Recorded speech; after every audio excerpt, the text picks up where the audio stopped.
Greetings, the difficulty level of this video is advanced. Did you know that there is over $17 trillion worth of bonds worldwide that have a negative yield?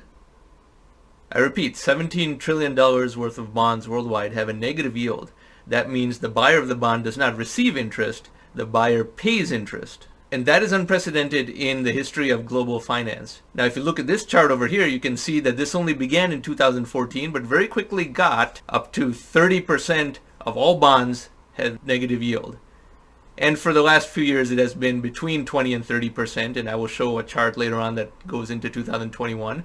But even for the ones that are slightly above 0% yield, you see that isn't so many. And then there's a few that are between 1 and 2%, and then this pink, which is 2 to 3%, but almost nothing above 3% anymore. So even the high interest bonds are about 3%. The lower interest ones are negative, not even zero, negative.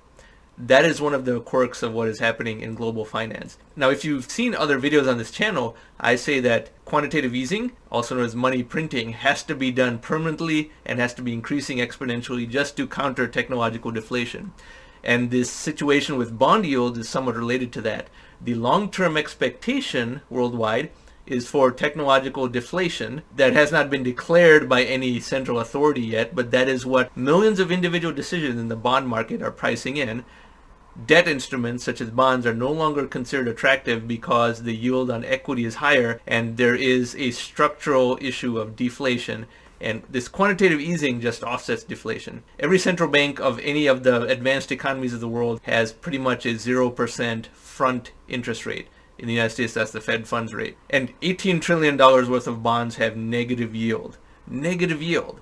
If anything, that's a signal that money printing has to be more, not less. But 30% of all bonds, yes, have negative yields right now. So now we can proceed to some other charts to look at related to this. This is a chart from the Economist magazine, also around 2019. As late 2018, most European countries and Japan still had positive bond yields. By August 5th, 2019, the complex had shifted towards negative yields, and it has been that way since, despite $10 trillion more being printed worldwide between August 2019 and May 2021. So just 21 months was another $10 trillion of quantitative easing and monetary creation.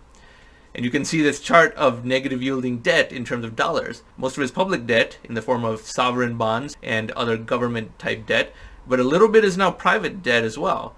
Maybe $1.5 trillion is private debt. Now, why would anyone buy bonds with negative yields where we have to pay interest as a bondholder, not receive interest? Just because they don't have any other places to park money that they feel that are safe and they don't want to go into equity.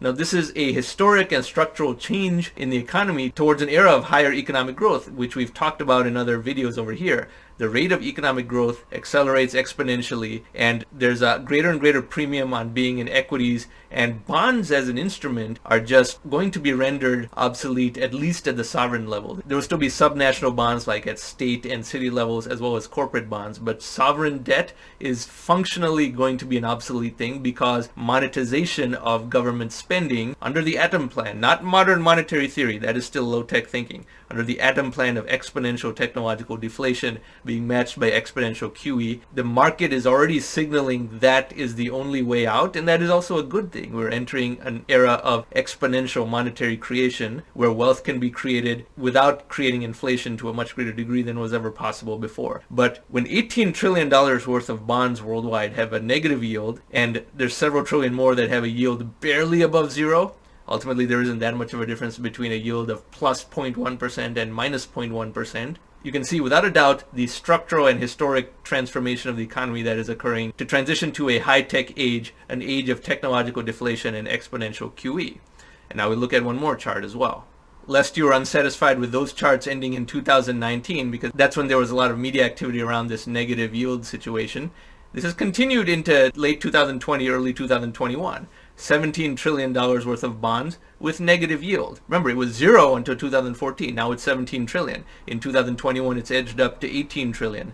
That is an indication of how much more quantitative easing, money printing has to be done, but more specifically, how the current style of money printing has run its course. It's become like pushing on a string. Central banks of the world have bought so many bonds that they have pushed the yield negatively, and that practice has been saturated. The very obvious solution is to print money in the form of cash transmitted directly to people, and therefore ordinary people also have some cash, and then you are not distorting the world bond market to such an extreme degree. $18 trillion worth of bonds have negative yield when central banks have bought 30 trillion worth of bonds. Buying bonds in fact pushes the yields lower and has contributed to this distortion, even though it has not contributed to inflation.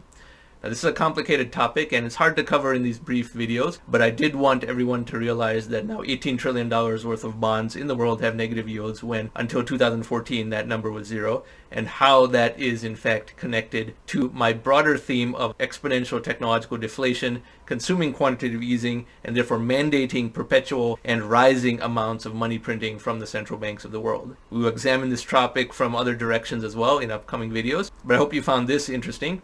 If you like this type of content, I encourage you to subscribe to this channel, and thank you for watching.